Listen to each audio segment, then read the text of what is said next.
Carta de Paulo aos Hebreus, capítulo 1.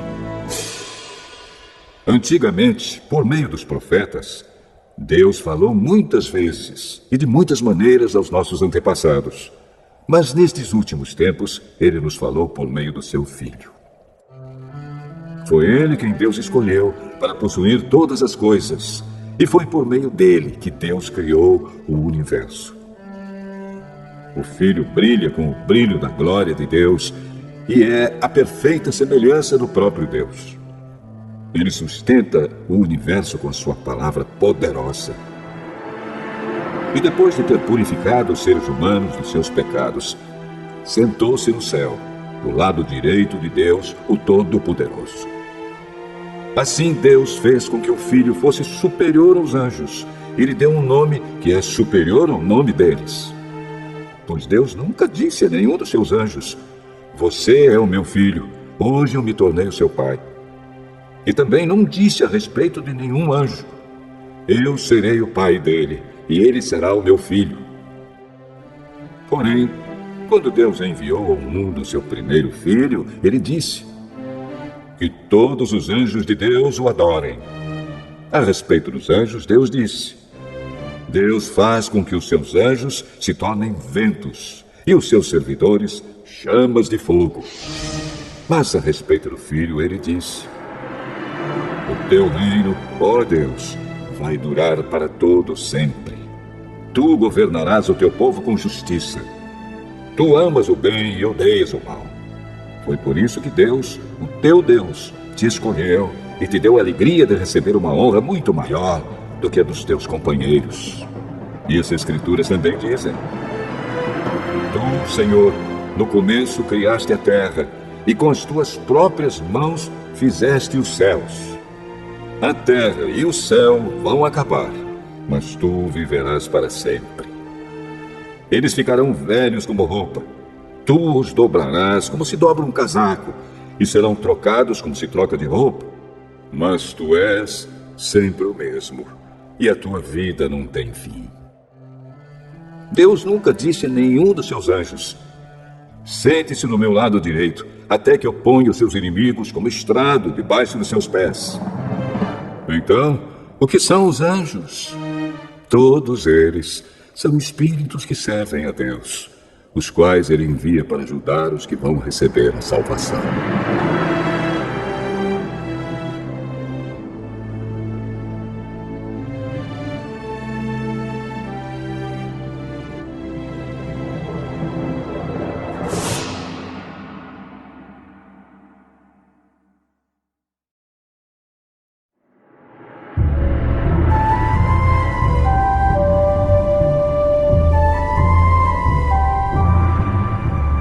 Hebreus, capítulo 2.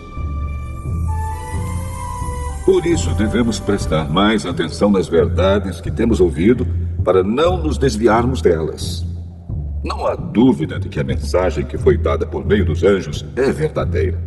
E aqueles que não a seguiram nem foram obedientes a ela, receberam o castigo que mereciam. Sendo assim, como é que nós escaparemos do castigo se desprezarmos uma salvação tão grande? Primeiro, o próprio Senhor Jesus anunciou essa salvação. E depois aqueles que a ouviram nos provaram que ela é verdadeira. Ao mesmo tempo, por meio de sinais de poder, maravilhas e muitos tipos de milagres, Deus confirmou o testemunho deles. E, de acordo com sua vontade, distribuiu também os dons do Espírito Santo. Pois Deus não deu aos anjos o poder de governar o mundo novo que está por vir, o mundo do qual estamos falando. Pelo contrário, em alguma parte das Escrituras Sagradas alguém afirma: "Que é um simples ser humano, ó Deus, para que penses nele? Que é o ser mortal para que te preocupes com ele? Tu o colocaste por pouco tempo em posição inferior à dos anjos. Tu lhe deste a glória e a honra de um rei e puseste todas as coisas debaixo do domínio dele." Quando se diz que Deus pôs todas as coisas debaixo do domínio dele, isso quer dizer que nada ficou de fora. Porém, não vemos o ser humano governando hoje todas as coisas. Mas nós vemos Jesus fazendo isso. Por um pouco de tempo, ele foi colocado em posição inferior à dos anjos, para que, pela graça de Deus, ele morresse por todas as pessoas. Agora nós o vemos coroado de glória e de honra por causa da morte que ele sofreu. Pois Deus, que cria e sustenta todas as coisas, fez o que era apropriado e tornou Jesus perfeito por meio do sofrimento. Deus fez isso a fim de que muitos, isto é, os seus filhos, tomassem parte na glória de Jesus. Pois é Jesus quem os guia para a salvação. Jesus purifica as pessoas dos seus pecados. E todos, tanto ele como os que são purificados, têm o mesmo Pai. É por isso que Jesus não se envergonha de chamá-los de irmãos. Como ele diz: "Ó Deus, eu falarei a respeito de ti aos meus irmãos e te louvarei na reunião do povo." Diz também: "Eu confiarei nele." E diz ainda: "Aqui estou eu com os filhos que Deus me deu." Os filhos, como ele os chama, são pessoas de carne e sangue. E por isso o próprio Jesus se tornou igual a eles, tomando parte na natureza humana deles. Ele fez isso para que, por meio da sua morte, pudesse destruir o diabo, que tem poder sobre a morte. E também para libertar os que foram escravos toda a sua vida por causa do medo da morte. É claro que ele não veio para ajudar os anjos. Em vez disso, como dizem as Escrituras, ele ajuda os descendentes de Abraão. Isso quer dizer que foi preciso que Jesus se tornasse em tudo igual aos seus irmãos, a fim de ser o grande sacerdote deles, bondoso e fiel no seu serviço a Deus, para que os pecados do povo fossem perdoados. E agora Jesus pode ajudar os que são tentados, pois ele mesmo foi tentado e sofreu.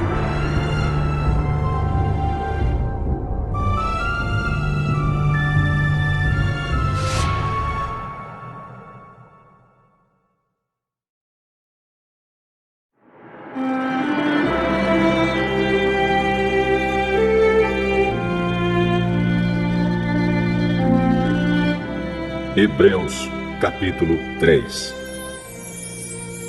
Meus irmãos na fé, vocês que também foram chamados por Deus, olhem para Jesus, que Deus enviou para ser o grande sacerdote da fé que professamos.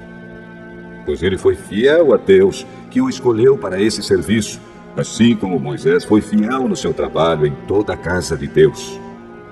Assim como a pessoa que constrói uma casa é mais importante do que a casa, assim também, Jesus é mais importante do que Moisés. Uma casa tem de ser construída por alguém, mas Deus é o construtor de tudo o que existe. E Moisés foi um servo fiel no seu trabalho na casa de Deus e falou das coisas que Deus ia dizer no futuro. Mas Cristo é fiel como filho que dirige a casa de Deus. E nós seremos a sua casa se conservarmos a nossa coragem e a nossa confiança naquilo que esperamos. Por isso, como diz o Espírito Santo, se hoje vocês ouvirem a voz de Deus, não sejam teimosos como foram seus antepassados, quando se revoltaram contra ele no dia em que eles o puseram à prova no deserto. Ali os antepassados de vocês me desafiaram e me puseram à prova, embora eles tivessem visto o que eu fiz durante 40 anos. Por isso fiquei irritado com aquela gente e disse: eles são gente de coração perverso e não querem obedecer aos meus mandamentos. Eu fiquei irado e fiz este juramento: eles nunca entrarão na terra prometida, onde eu lhes teria dado descanso. Meus irmãos, cuidado para que nenhum de vocês tenha um coração tão mau e descrente que o leve a se afastar do Deus vivo. Pelo contrário, enquanto esse hoje de que falam as Escrituras Sagradas se aplicar a nós, animem uns aos outros, a fim de que nenhum de vocês se deixe enganar pelo pecado, nem endureça o seu coração. Pois seremos companheiros de Cristo se continuarmos firmes até o fim na confiança que temos tido desde o princípio. É isso que as Escrituras Sagradas dizem. Se hoje vocês ouvirem a voz de Deus, não sejam teimosos como foram os seus antepassados quando se revoltaram contra ele. Quem foi que ouviu a voz de Deus e se revoltou contra ele? Foram todos os que Moisés tirou do Egito. Com quem foi que Deus se irritou durante 40 anos? Foi com os que pecaram e caíram mortos no deserto. E de quem é que Deus estava falando quando fez este juramento? Eles nunca entrarão na terra prometida, onde eu lhes teria dado descanso. Ele estava falando das pessoas que se revoltaram. Portanto, vemos que elas não puderam entrar na terra prometida porque não tiveram fé.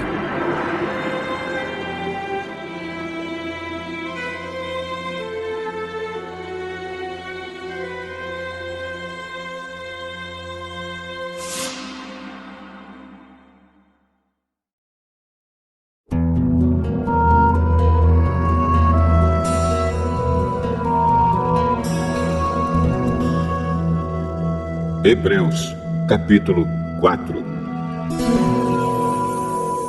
Deus nos deixou a promessa de que podemos receber o descanso de que Ele falou. Portanto, tenhamos muito cuidado para que Deus não julgue que algum de vocês tenha falhado, deixando assim de receber esse descanso. Pois, assim como aquelas pessoas ouviram, também nós ouvimos a boa notícia. Elas ouviram a mensagem, porém, ela não lhes fez nenhum bem, porque quando a ouviram, não receberam com fé.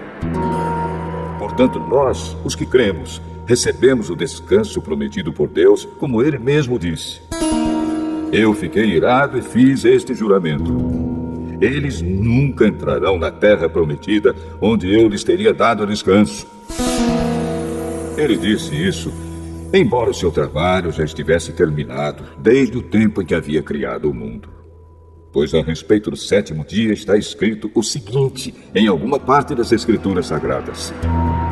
No sétimo dia Deus descansou de todo o trabalho que ele havia feito. E o mesmo assunto é repetido. Eles nunca entrarão na terra prometida onde eu lhes teria dado descanso.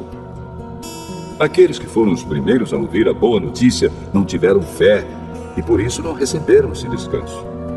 Portanto, há outros que vão recebê-lo. A prova disso é que Deus marca outro dia chamado hoje. Ele falou disso muitos anos depois, por meio de Davi, no trecho das Escrituras já citado. Se hoje vocês ouvirem a voz de Deus, não sejam teimosos.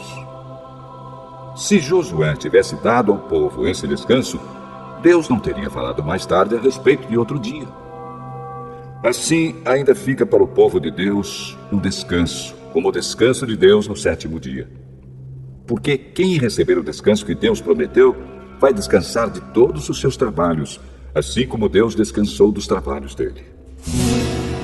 Portanto, façamos tudo para receber esse descanso. E assim nenhum de nós deixará de recebê-lo, como aconteceu com aquelas pessoas por terem se revoltado. Pois a palavra de Deus é viva e poderosa, e corta mais do que qualquer espada afiada dos dois lados. Ela vai até o lugar mais fundo da alma e do espírito, vai até o íntimo das pessoas e julga os desejos e pensamentos do coração delas. Não há nada que se possa esconder de Deus. Em toda a criação, tudo está descoberto e aberto diante dos seus olhos, e é a Ele que todos nós teremos de prestar contas. Portanto, fiquemos firmes na fé que anunciamos, pois temos um grande sacerdote poderoso, Jesus, o Filho de Deus, o qual entrou na própria presença de Deus. O nosso grande sacerdote não é como aqueles que não são capazes de compreender as nossas fraquezas. Pelo contrário, temos um grande sacerdote que foi tentado do mesmo modo que nós, mas não pecou. Por isso, tenhamos confiança e cheguemos perto do trono divino onde está a graça de Deus. Ali receberemos misericórdia e encontraremos graça sempre que precisarmos de ajuda.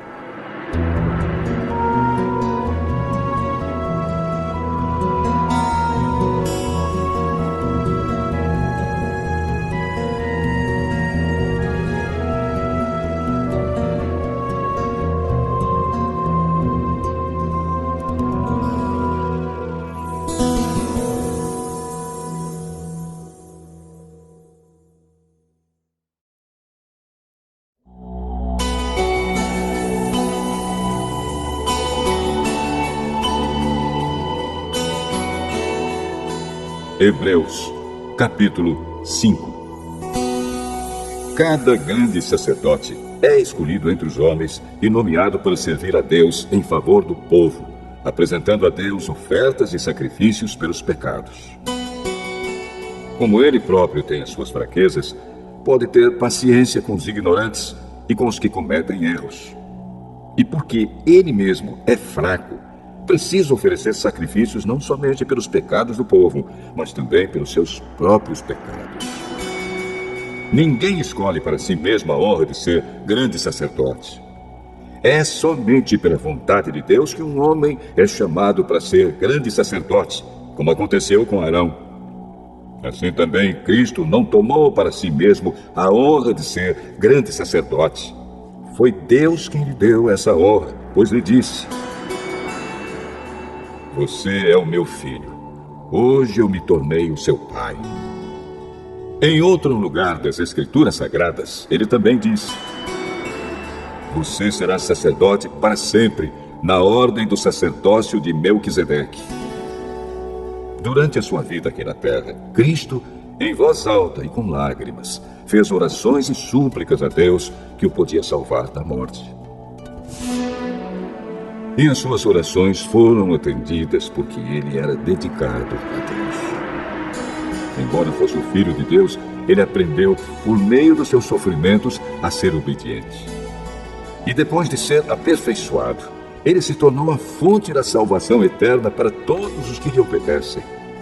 E Deus o nomeou grande sacerdote na ordem do sacerdócio de Melquisedeque. Temos muito o que dizer a respeito desse assunto. Mas por que vocês custam a entender as coisas? É difícil explicá-las. Depois de tanto tempo, vocês já deviam ser mestres, mas ainda precisam de alguém que lhes ensine as primeiras lições dos ensinamentos de Deus. Em vez de alimento sólido, vocês ainda precisam de leite. E quem precisa de leite ainda é criança e não tem nenhuma experiência para saber o que está certo ou errado. Porém, a comida dos adultos é sólida, pois eles, pela prática, sabem a diferença entre o que é bom e o que é mau.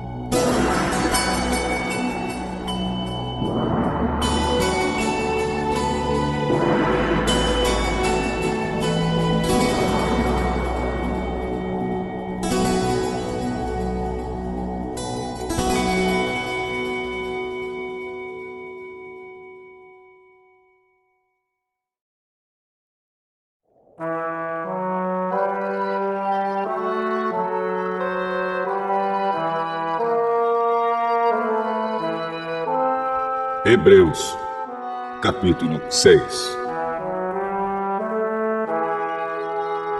Assim, vamos em frente a fim de chegarmos ao ensinamento de adultos, deixando para trás as primeiras lições da mensagem de Cristo. Nós não vamos colocar de novo as bases dessa mensagem, isto é, a necessidade de abandonar uma vida inútil e de crer em Deus.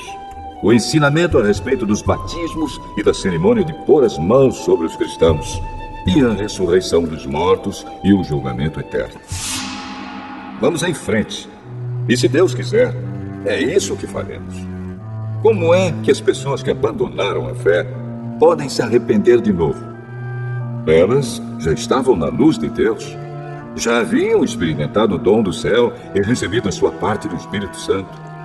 Já haviam conhecido por experiência que a palavra de Deus é boa e tinham experimentado os poderes do mundo que há de vir.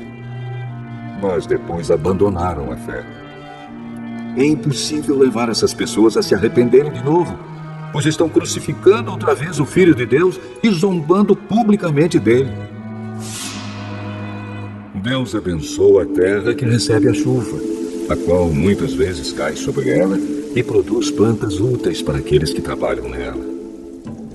Mas a terra que produz mato e espinhos não serve para nada. Ela corre o perigo de ser amaldiçoada por Deus e acaba sendo queimada. Porém, ainda que falemos dessa maneira, meus queridos irmãos, estamos certos de que vocês têm as melhores bênçãos que vêm da salvação. Deus não é injusto.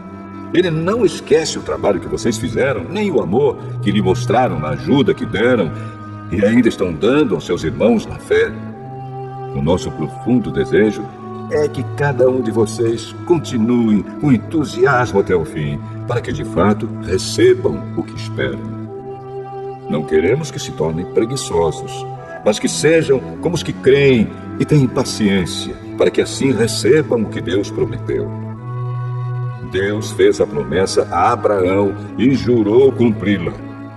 E como não havia ninguém maior do que ele mesmo, Deus jurou pelo seu próprio nome. Ele disse a Abraão: eu prometo que abençoarei você ricamente e lhe darei muitos descendentes. Abraão teve paciência e por isso recebeu o que Deus havia prometido.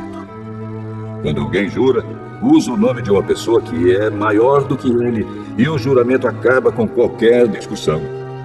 Deus quis deixar bem claro aos que iam receber o que lhe havia prometido que jamais mudaria sua decisão. Por isso, junto com a promessa, fez o juramento.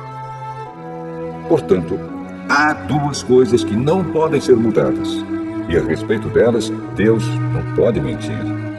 E assim nós, que encontramos segurança nele, nos sentimos muito encorajados a nos manter firmes na esperança que nos foi dada. Essa esperança mantém segura e firme a nossa vida, assim como a âncora mantém seguro o barco. Ela passa pela cortina do templo do céu e entra no lugar santíssimo celestial. Foi lá que, para o nosso bem, Jesus entrou antes de nós. E ele se tornou para sempre o grande sacerdote, na ordem do sacerdócio de Melquisedeque.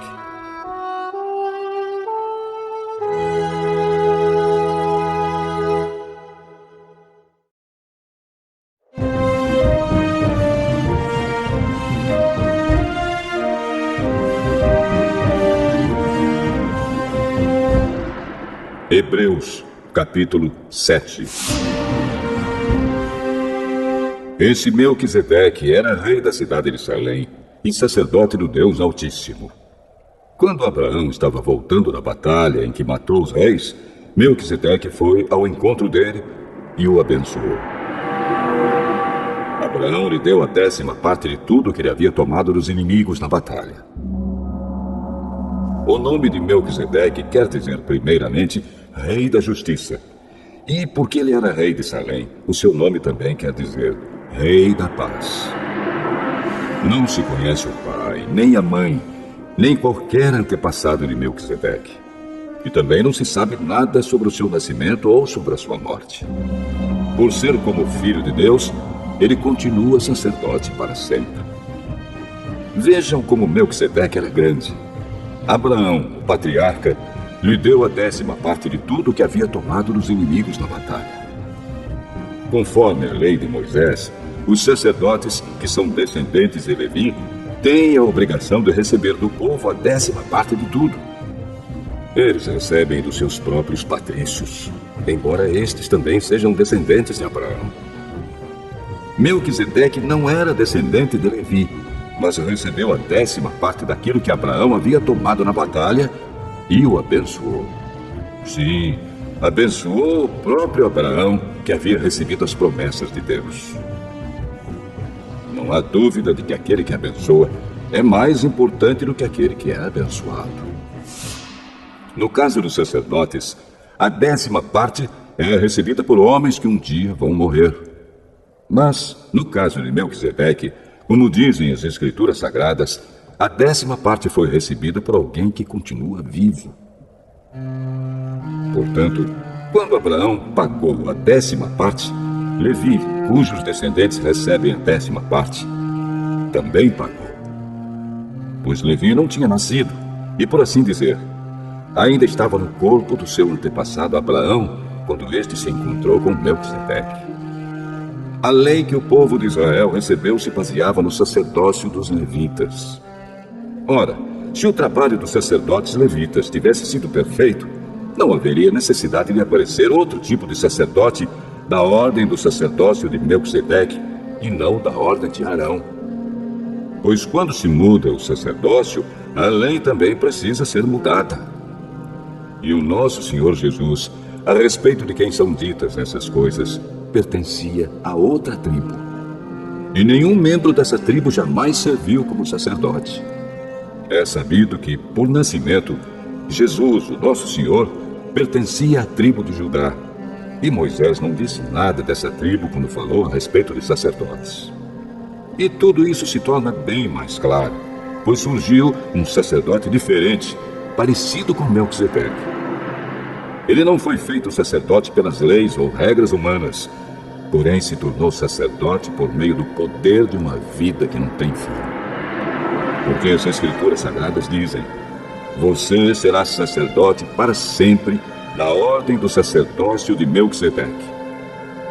Assim a regra antiga foi anulada porque era fraca e inútil, pois a lei não podia aperfeiçoar nada. Mas agora, Deus nos deu uma esperança melhor, por meio da qual chegamos perto dele. Além disso, há o juramento de Deus. Não houve juramento quando os outros se tornaram sacerdotes. Porém, houve juramento quando Jesus se tornou sacerdote, pois Deus lhe disse: o Senhor jurou e não voltará atrás. Ele disse: você será sacerdote para sempre. Portanto, essa diferença também faz com que Jesus seja a garantia de uma aliança melhor. Há ainda outra diferença. Os outros sacerdotes foram muitos porque morriam e não podiam continuar o seu trabalho. Mas Jesus vive para sempre e o seu sacerdócio não passa para ninguém. E por isso ele pode, hoje e sempre, salvar as pessoas que vão a Deus por meio dele, porque Jesus vive para sempre a fim de pedir a Deus em favor delas. Por isso Jesus é o grande sacerdote de que necessitamos. Ele é perfeito e não tem nenhum pecado ou falha. Ele foi separado dos pecadores e elevado acima dos céus. Ele não é como os outros grandes sacerdotes. Não precisa oferecer sacrifícios todos os dias, primeiro pelos seus próprios pecados e depois pelos pecados do povo. Ele ofereceu um sacrifício uma vez por todas, quando se ofereceu a si mesmo. A lei de Moisés escolheu homens que são imperfeitos para serem grandes sacerdotes. Mas, pela promessa feita com juramento, a qual veio depois da lei de Moisés, Deus escolhe o Filho que se tornou perfeito para sempre.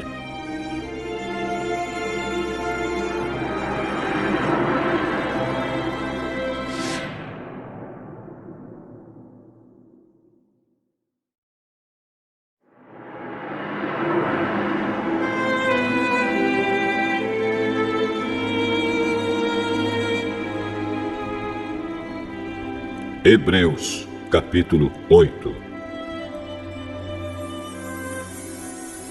A coisa mais importante de tudo o que estamos dizendo tem a ver com o sacerdote que nós temos.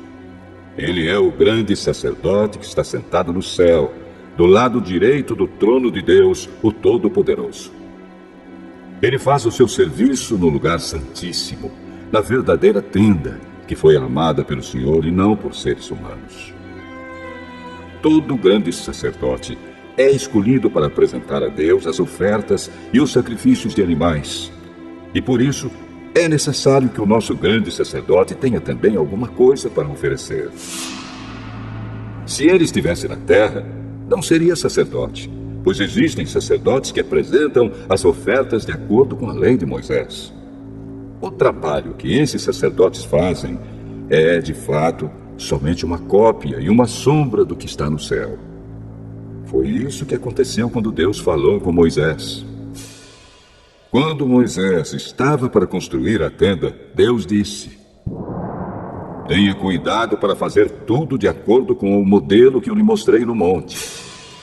Mas, de fato, Jesus foi encarregado de um serviço sacerdotal que é superior ao dos sacerdotes.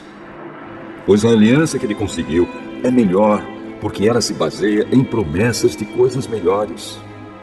Pois, se a primeira aliança tivesse sido perfeita, não seria necessária uma nova aliança. Mas Deus vê que o seu povo é culpado e diz: está chegando o tempo, diz o Senhor, em que farei uma nova aliança com o povo de Israel e com o povo de Judá. Essa aliança não será como aquela que eu fiz com os antepassados deles, no dia em que os peguei pela mão e os tirei da terra do Egito. Não foram fiéis à aliança que fiz com eles, e por isso, diz o Senhor, eu os desprezei. Quando esse tempo chegar, diz o Senhor, farei com o povo de Israel esta aliança.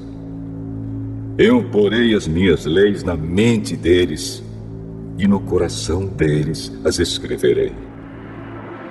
Eu serei o Deus deles, e eles serão o meu povo. Ninguém vai precisar ensinar o seu patrício nem o seu parente, dizendo, procure conhecer o Senhor, porque todos me conhecerão, tanto as pessoas mais humildes como as mais importantes. Pois eu perdoarei os seus pecados e nunca mais lembrarei das suas maldades.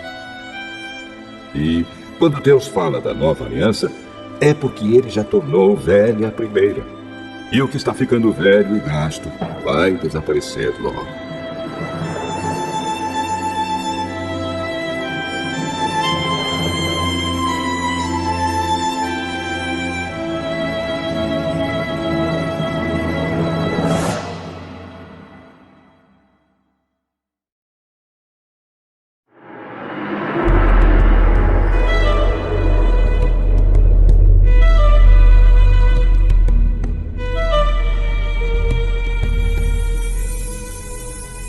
Hebreus, capítulo 9. A primeira aliança tinha leis sobre adoração e tinha também um santuário construído por seres humanos onde se adorava a Deus. Foi armada uma tenda dividida em duas partes. Na parte da frente, chamada Lugar Santo, ficavam o candelabro e a mesa com os pães oferecidos a Deus. Atrás da segunda cortina ficava a parte que era chamada de Lugar Santíssimo. Ali estava colocado o altar de ouro, onde era queimado o incenso. E também estava colocada a arca da aliança, toda coberta de ouro. Dentro da arca estavam a vasilha de ouro com o maná, o bastão de Arão, do qual tinham saído brotos, e as duas placas de pedra com os mandamentos escritos nelas. Em cima da arca, representando a presença divina, estavam os querubins, com as suas asas abertas sobre o lugar onde os pecados eram perdoados. Mas agora não é o momento de explicar os detalhes dessas coisas. Depois de tudo isso ter sido preparado, os sacerdotes entram todos os dias na parte da frente da tenda, que é o lugar santo, para cumprir os seus deveres religiosos. Mas somente o grande sacerdote entra na parte de trás, que é o lugar santíssimo, e isso apenas uma vez por ano. Ele oferece a Deus o sangue de animais em favor de si mesmo e também pelos pecados que o povo cometeu sem saber que estava pecando. Por meio disso tudo, o Espírito Santo nos ensina de modo bem claro que a entrada para o lugar santíssimo ainda não foi aberta enquanto a parte da frente, que é o lugar santo, continuar sendo usada. Isso é um símbolo para hoje. Quer dizer que as ofertas e os sacrifícios de animais oferecidos a Deus não tornam perfeito o coração das pessoas que o adoram. Essas ofertas e sacrifícios têm a ver somente com comida, com bebida e com várias cerimônias de purificação. São regras externas que têm valor somente até que Deus renove todas as coisas. Mas Cristo veio como o grande sacerdote das coisas boas que já estão aqui. A tenda em que ele serve é melhor e mais perfeita e não foi construída por seres humanos, isto é, não é deste mundo. Quando Cristo veio e entrou uma vez por todas no lugar santíssimo, ele não levou consigo sangue de bodes ou de bezerros para oferecer como sacrifício. Pelo contrário, ele ofereceu o seu próprio sangue e conseguiu para nós a salvação eterna. O sangue de bodes e de touros e as cinzas da bezerra queimada são espalhados sobre as pessoas impuras e elas ficam purificadas por fora.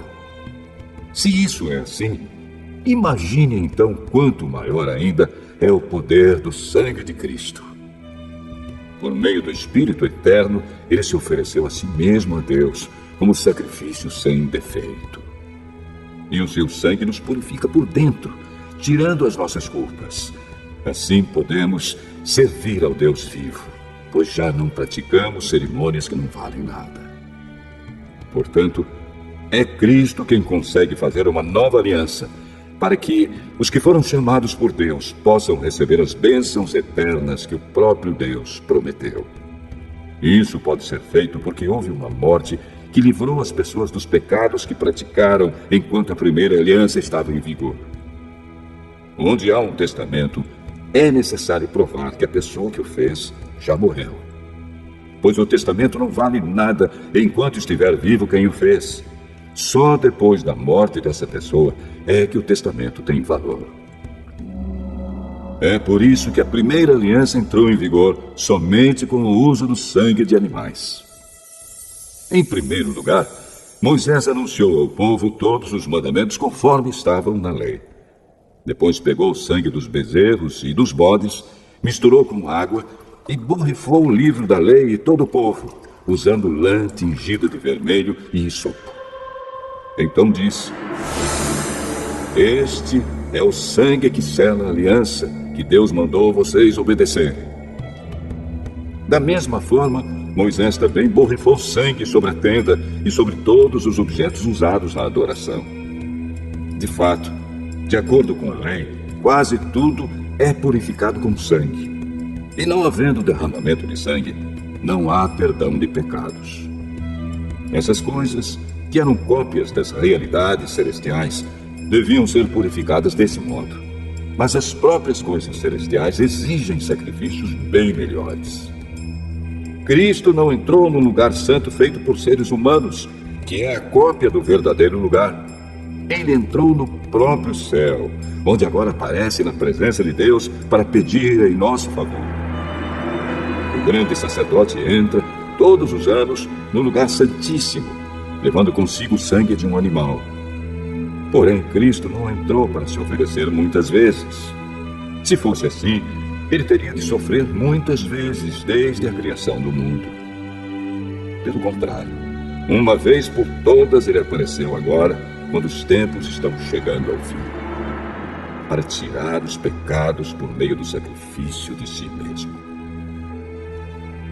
Cada pessoa tem de morrer uma vez só e depois ser julgada por Deus. Assim também, Cristo foi oferecido uma só vez em sacrifício, para tirar os pecados de muitas pessoas. Depois ele aparecerá pela segunda vez, não para tirar pecados, mas para salvar as pessoas que estão esperando por ele.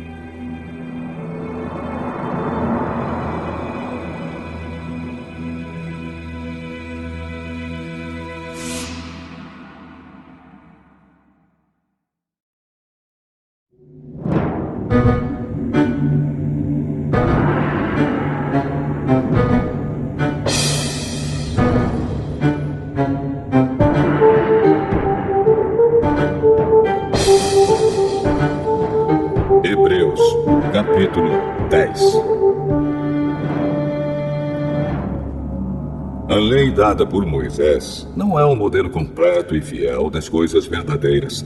É apenas uma sombra das coisas boas que estão para vir. Os mesmos sacrifícios são oferecidos sempre, ano após ano. Portanto, como pode a lei, por meio desses sacrifícios, aperfeiçoar as pessoas que chegam perto de Deus? Se as pessoas que adoram a Deus tivessem sido purificadas dos seus pecados, não se sentiriam mais culpadas de nenhum pecado, e todos os sacrifícios terminariam. Em vez disso, esses sacrifícios, realizados ano após ano, servem para fazer com que as pessoas lembrem dos seus pecados. Pois o sangue de touros e de bodes não pode, de modo nenhum, tirar os pecados de ninguém. Por isso, Cristo, ao entrar no mundo, disse: Tu, ó Deus, não queres animais oferecidos em sacrifícios, nem ofertas de cereais, mas preparaste um corpo para mim. Não te agradam as ofertas de animais queimados inteiros no altar, nem os sacrifícios oferecidos para tirar pecados. Então eu disse: Estou aqui, ó Deus. Venho fazer a tua vontade, assim como está escrito a meu respeito no livro da lei. Primeiro ele disse: Tu não queres sacrifícios ou ofertas de animais, e não te agradam as ofertas dos animais queimados inteiros no altar, nem os sacrifícios oferecidos para tirar pecados.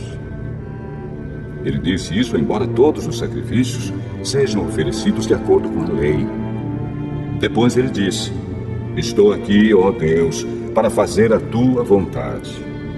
Assim Deus acabou com todos os antigos sacrifícios e pôs no lugar deles o sacrifício de Cristo. E porque Jesus Cristo fez o que Deus quis, nós somos purificados do pecado pela oferta que ele fez, uma vez por todas, do seu próprio corpo. Todo sacerdote judeu cumpre todos os dias os seus deveres religiosos e oferece muitas vezes os mesmos sacrifícios, mas estes nunca poderão tirar pecados.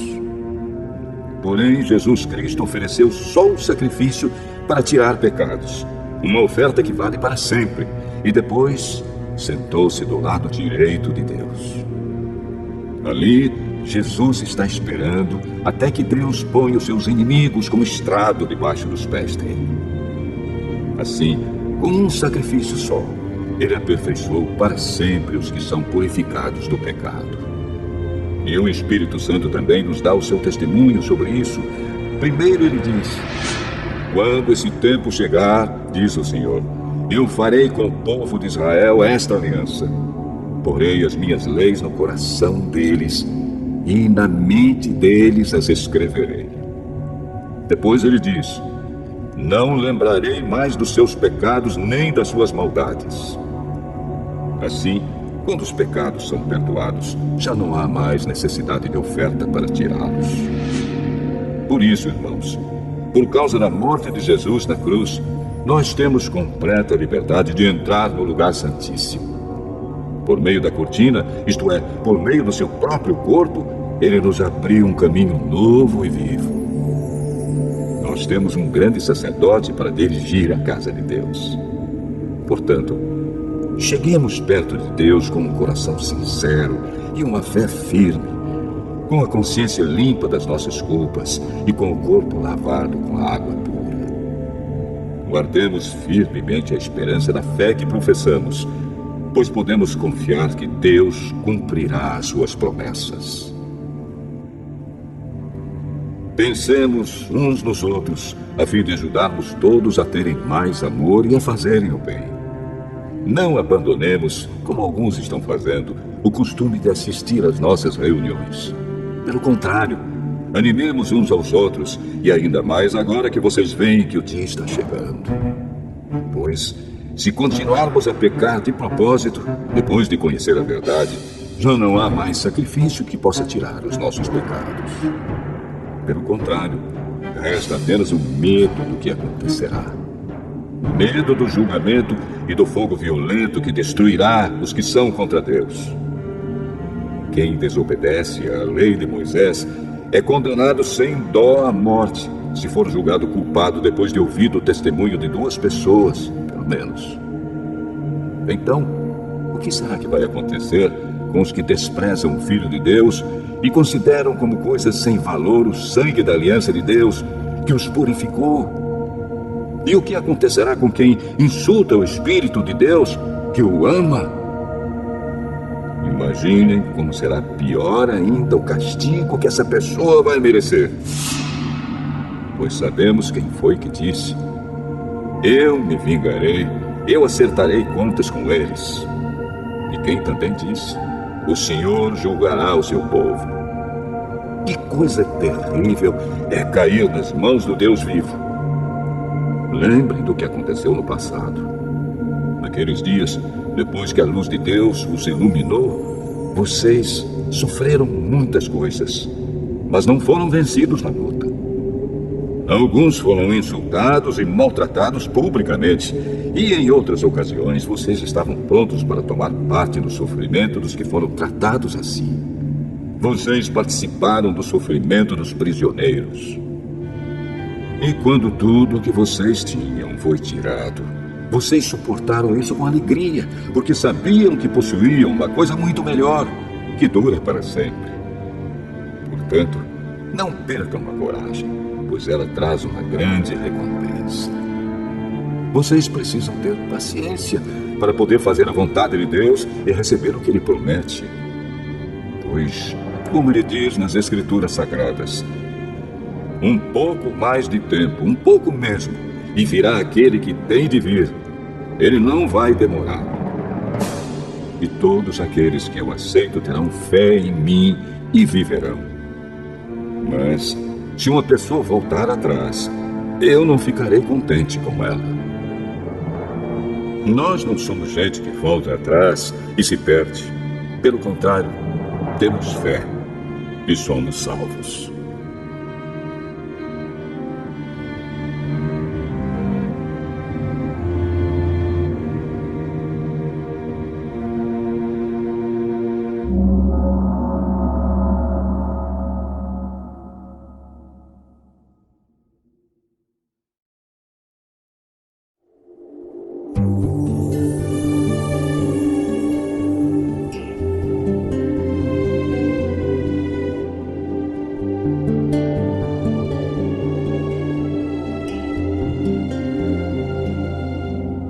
Hebreus, capítulo 11. A fé é a certeza de que vamos receber as coisas que esperamos e a prova de que existem coisas que não podemos ver. Foi pela fé que as pessoas do passado conseguiram a aprovação de Deus. É pela fé que entendemos que o universo foi criado pela palavra de Deus e que aquilo que pode ser visto foi feito daquilo que não se vê. Foi pela fé que Abel ofereceu a Deus um sacrifício melhor do que o de Caim. Pela fé, ele conseguiu a aprovação de Deus como homem correto, tendo o próprio Deus aprovado as suas ofertas. Por meio da sua fé, Abel, mesmo depois de morto, ainda fala. Foi pela fé que Enoque escapou da morte. Ele foi levado para Deus e ninguém o encontrou, porque Deus mesmo o havia levado. As Escrituras Sagradas dizem que antes disso ele já havia agradado a Deus. Sem fé, ninguém pode agradar a Deus, porque quem vai a Ele precisa crer que Ele existe e que recompensa os que procuram conhecer o melhor. Foi pela fé que Noé ouviu os avisos de Deus sobre as coisas que iam acontecer e que não podiam ser vistas. Noé obedeceu a Deus e construiu uma barca em que ele e a sua família foram salvos. Assim Noé condenou o mundo e recebeu de Deus a aprovação que veio por meio da fé. Foi pela fé que Abraão, ao ser chamado por Deus, obedeceu e saiu para uma terra que Deus lhe prometeu dar. Ele deixou o seu próprio país sem saber para onde ia. Pela fé, ele morou como estrangeiro na terra que Deus lhe havia prometido. Viveu em barracas com Isaque e Jacó, que também receberam a mesma promessa de Deus. Porque Abraão esperava a cidade que Deus planejou e construiu, a cidade que tem alicerces que não podem ser destruídos. Foi pela fé que Abraão se tornou pai, embora fosse velho demais, e a própria Sara não pudesse mais ter filhos. Ele creu que Deus ia cumprir a sua promessa.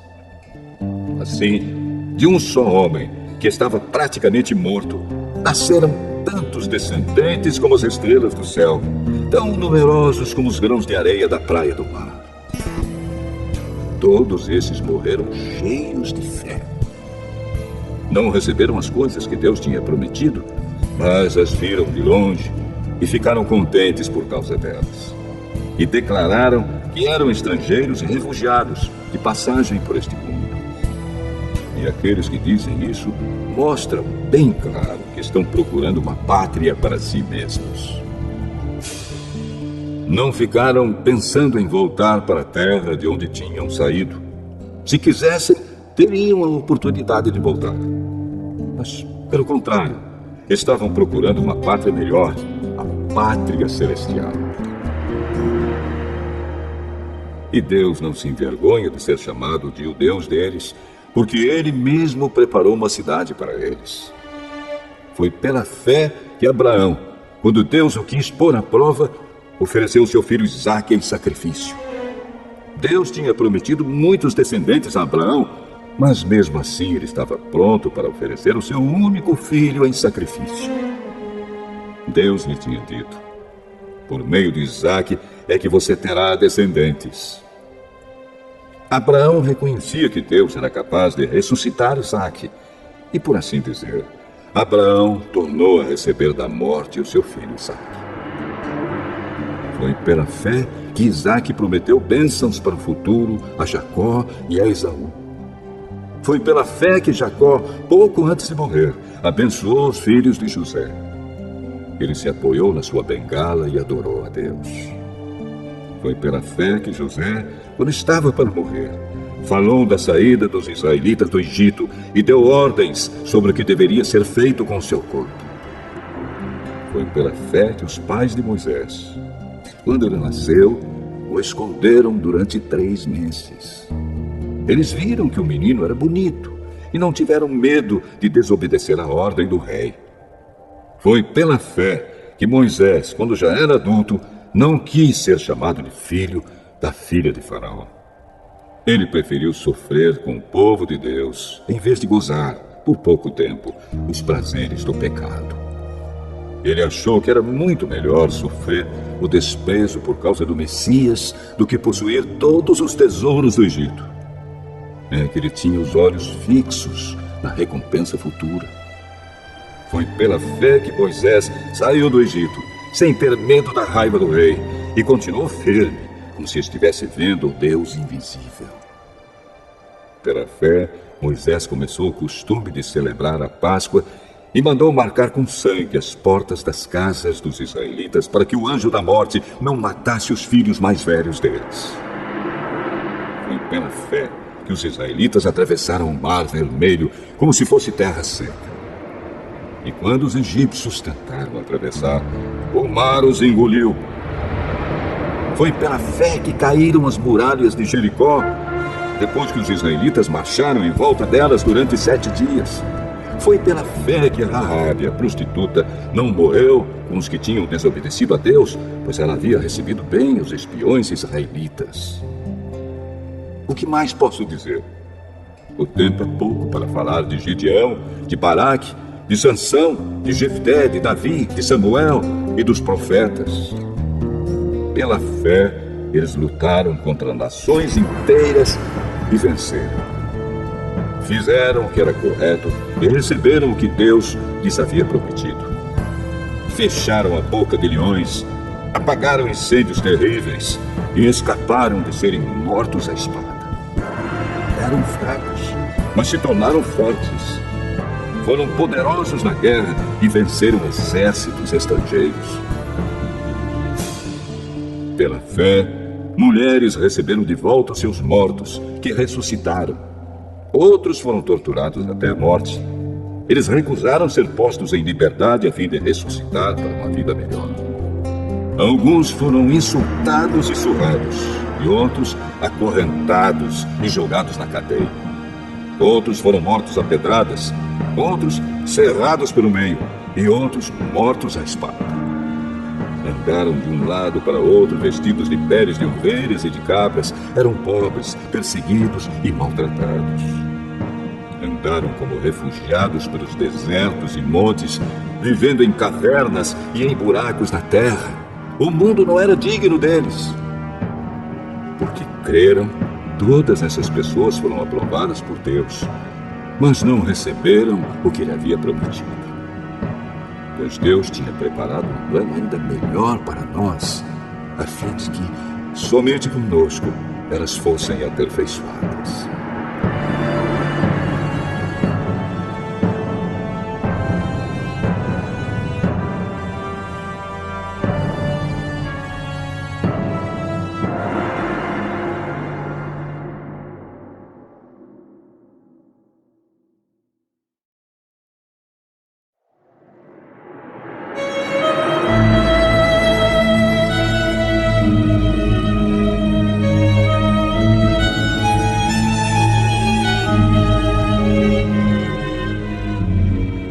Hebreus, capítulo 12.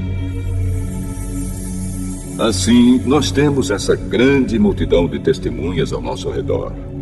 Portanto, Deixemos de lado tudo o que nos atrapalha e o pecado que se agarra firmemente em nós e continuemos a correr sem desanimar a corrida marcada para nós.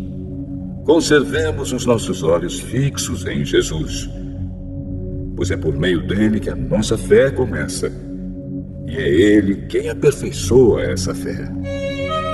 Ele não deixou que a cruz fizesse com que ele desistisse.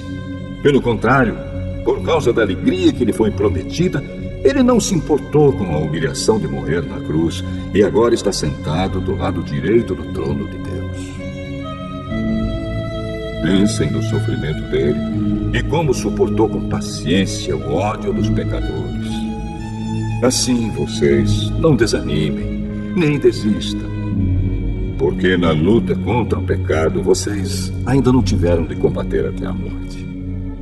Será que vocês já esqueceram as palavras de encorajamento que Deus lhes disse, como se vocês fossem filhos dele? Pois ele disse: preste atenção, meu filho, quando o Senhor o castiga, e não se desanime quando ele o repreende. Pois o Senhor corrige quem ele ama e castiga quem ele aceita como filho. Suportem o sofrimento com paciência, como se fosse um castigo dado por um pai.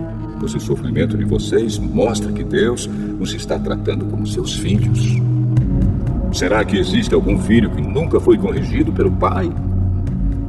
Se vocês não são corrigidos, como acontece com todos os filhos de Deus, então não são filhos de verdade, mas filhos ilegítimos. No caso dos nossos pais humanos, eles nos corrigiam e nós os respeitávamos. Então devemos obedecer muito mais ainda ao nosso Pai Celestial, e assim viveremos. Os nossos pais humanos nos corrigiam durante pouco tempo, pois achavam que isso era certo. Mas Deus nos corrige para o nosso próprio bem, para que participemos da sua santidade. Quando somos corrigidos, isso no momento nos parece motivo de tristeza e não de alegria. Porém, mais tarde, os que foram corrigidos recebem como recompensa uma vida correta e de paz. Portanto, levantem as suas mãos cansadas e fortaleçam os seus joelhos enfraquecidos.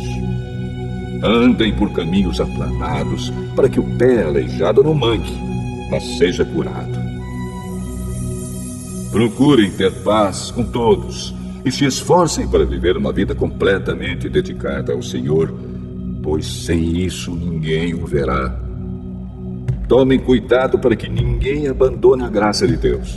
Cuidado para que ninguém se torne como uma planta amarga que cresce e prejudica muita gente com o seu veneno.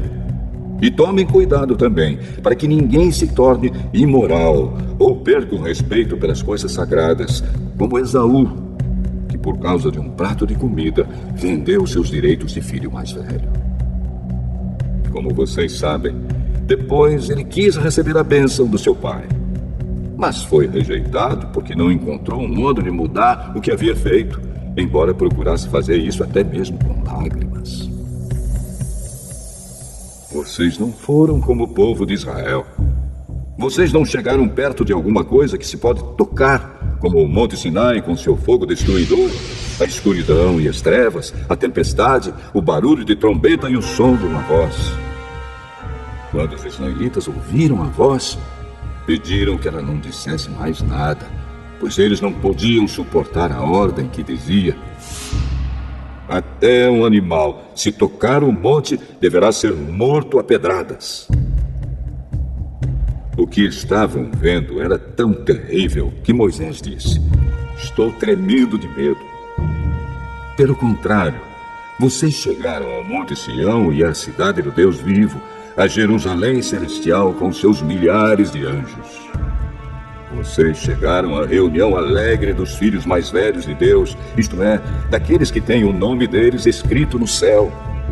Vocês chegaram até Deus, que é o juiz de todos, e chegaram também aos espíritos dos que são corretos e que foram aperfeiçoados. Vocês chegaram até Jesus, que fez a nova aliança e que borrifou o sangue que fala de coisas muito melhores do que o sangue de Abel. Portanto, tenham cuidado e não recusem ouvir aquele que fala. Aqueles que recusaram ouvir a pessoa que entregou a mensagem divina na terra não puderam escapar. Por isso, muito menos escaparemos nós se rejeitarmos aquele que lá do céu nos fala. Naquele tempo, a voz de Deus fez com que a terra estremecesse. Mas agora ele prometeu isto: mais uma vez farei com que trema não somente a terra, mas também o céu. As palavras "mais uma vez" mostram bem que as coisas criadas serão abaladas e mudadas, para que as que não podem ser abaladas continuem como estão. Por isso, sejamos agradecidos, pois já recebemos um reino que não pode ser abalado. Sejamos agradecidos e adoremos a Deus de um modo que o agrade, com respeito e temor. Porque, na verdade, o nosso Deus é um fogo destruidor.